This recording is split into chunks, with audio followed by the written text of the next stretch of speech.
Welcome to Blizzard Fire. We hope this video helps fire up your solution. In this video, I will show how to make kimchi. We'll start with the core ingredient, a large napa cabbage weighing about 3 pounds. Prepare it by quartering and then cutting it into manageable 2-inch pieces. The crucial first step is brining, which draws out moisture and seasons the cabbage. This process takes about 2 to 3 hours, ensuring the cabbage becomes pliable and flavorful.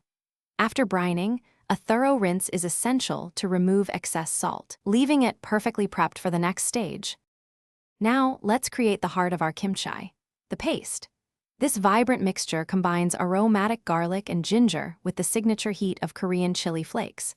We'll balance these flavors with savory fish sauce and a touch of sweetness from sugar, plus a little glutinous rice flour paste for body. Fresh shredded daikon radish and crisp green onions add delightful texture, making this paste truly irresistible and ready for the next step. With our paste ready, it's time to combine everything. Remember to wear gloves to protect your hands from the chili. Gently but thoroughly massage the paste into every single piece of cabbage, ensuring an even coating.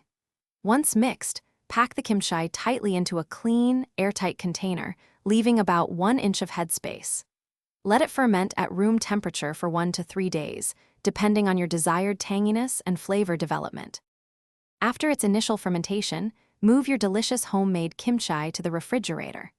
The cold temperature slows down the fermentation process, allowing the flavors to deepen and mature beautifully over time.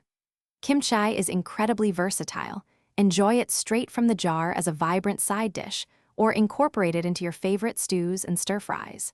Stored correctly, your kimchi will remain fresh and flavorful for several weeks, ready to elevate any meal.